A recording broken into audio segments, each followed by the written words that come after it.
Hello friends, എല്ലാവർക്കും എൻ്റെ YouTube ചാനലിലേക്ക് സ്വാഗതം. ഇന്നത്തെ വീഡിയോ എന്താണെന്ന് വെച്ചാൽ തിരുവല്ലയിൽ പുഷ്പമേള നടക്കുവാണ്.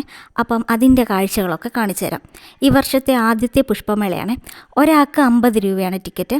ഉച്ച കഴിഞ്ഞ് ഇറങ്ങുന്നതായിരിക്കും ഏറ്റവും നല്ലത്. കാരണം വൈകുന്നേരങ്ങളിലാണ് ഇതുപോലുള്ള കാഴ്ചകളൊക്കെ കാണാനായിട്ട് നല്ല ഭംഗിയുള്ളത്.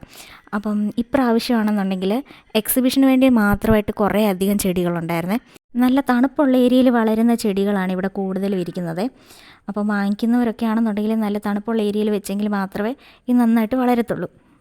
അപ്പോൾ ഇതാ ഇതിൻ്റെ ഉള്ളിലുള്ള കാഴ്ചകളൊക്കെ കാണിച്ചു തരാവേ.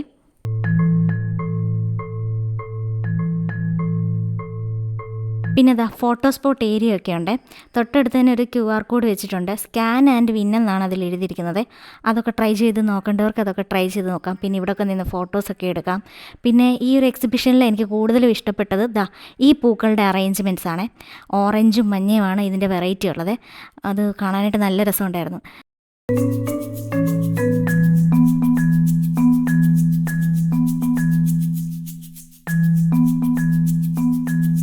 ഒറ്റ നോട്ടത്തിൽ കണ്ടപ്പോൾ ഇത് നല്ല ചുവന്ന റോസാപ്പൂവാണെന്നാണ് വിചാരിച്ചത്. പക്ഷേ തൊട്ടടുത്ത് വന്നപ്പോഴാണ് ഇത് പ്ലാസ്റ്റിക് പൂവാണെന്ന് അറിഞ്ഞത്. ഇതേ സെയിം ഐറ്റം തന്നെയാണ് കഴിഞ്ഞ വർഷം നടന്ന പുഷ്പമേളയിലും ഉണ്ടായിരുന്നത്. പിന്നെ അതുകൂടാതെ വേറെ ഒരു എക്സിബിഷനും കൂടെ ഇത് ഞാൻ ഇവിടെ തന്നെ കണ്ടിട്ടുണ്ട്. പിന്നെ ഈ നിൽക്കുന്ന ചെടികളാണെന്നുണ്ടെങ്കിൽ ഞങ്ങളുടെ വീട്ടിൽ നിൽപ്പുണ്ട്. വീട്ടിൽ നിൽക്കുന്നത് നല്ല ഹൈറ്റ് ഉള്ളതാണ്. ഇതിപ്പോൾ അതിൻ്റെ ഒരു മിനിയേച്ചർ ടൈപ്പാണ് നിൽക്കുന്നത്.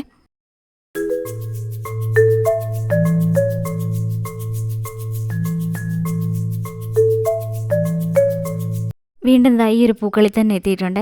എന്താണെന്നറിയത്തില്ല, ഇതിൽ നിന്ന് കണ്ണെടുക്കാനേ തോന്നില്ല. കാരണം അതുപോലെ നല്ല രസമുണ്ട് ഇത് കാണാനായിട്ട്. ഈ ചെടികൾ കാണുന്നതാണ് ഇപ്പോൾ ഏറ്റവും വിഷമകരമായ കാര്യം. കാരണം കഴിഞ്ഞ വർഷം ഇതേ സമയത്ത് 2000 രൂപയുടെ ചെടികളാണ് വാങ്ങിച്ചുകൊണ്ട് പോയത്. അതിലേറ്റവും കൂടുതൽ വാങ്ങിച്ചത് ഈ ചെടിയായിരുന്നു, ഡാലിയ. ഇതിൻ്റെ പല കളറുണ്ടായിരുന്നു. ഇത് പലതും ഞങ്ങൾ വാങ്ങിച്ചു. പക്ഷേ വീട്ടിൽ കൊണ്ടുവച്ചിട്ട് ഒന്നും കിളത്തില്ല കേട്ടോ. കാരണം ഇത് മിക്കതും ഈ തണുപ്പുള്ള ഏരിയയിൽ വളരുന്ന ചെടികളാണ്. അതുകൊണ്ട് ഇപ്രാവശ്യം ഇതുപോലെയുള്ള ഒരു ചെടികൾ പോലും വാങ്ങിക്കുന്നില്ല എന്ന് തന്നെ തീരുമാനിച്ചിട്ടാണ് ഇങ്ങോട്ട് ഇറങ്ങിയത്.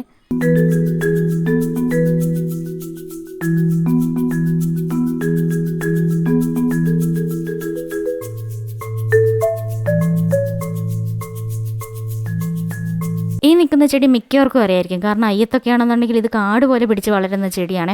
ഇപ്പോൾ എല്ലാ വീടുകളിലും ഇത് വെച്ച് പിടിപ്പിക്കാറുണ്ട്. അപ്പോൾ ഇത്രയേ ഉള്ളൂ ചെടികളുടെ കാഴ്ച എന്ന് പറയുന്നത്.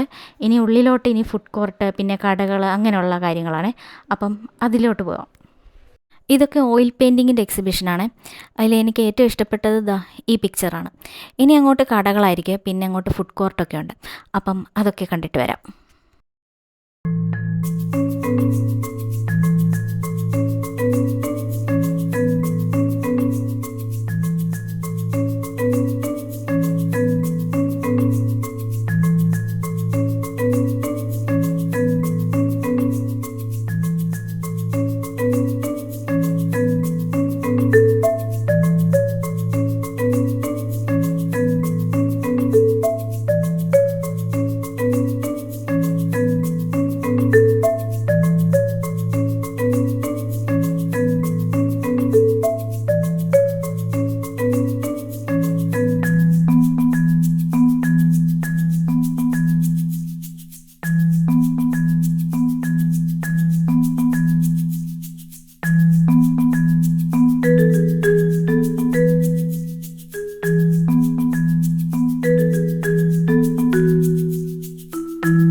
കഴിഞ്ഞ വർഷത്തെ അപേക്ഷിച്ച് ഇപ്രാവശ്യം ഫുഡ് കോർട്ടൊക്കെ നല്ല നീറ്റായിരുന്നു.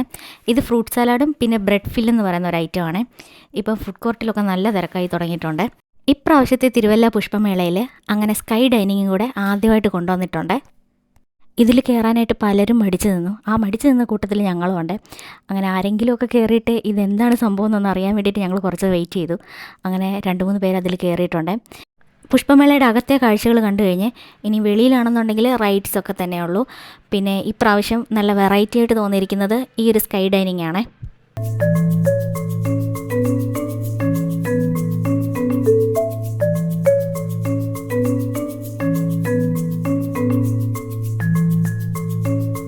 വീട്ടിൽ നിന്ന് ഇറങ്ങുന്നതിന് മുമ്പേ തന്നെ പറഞ്ഞാണ് ഇവിടുന്ന് ചെടികളൊന്നും വാങ്ങിക്കുന്നില്ലെന്നേ.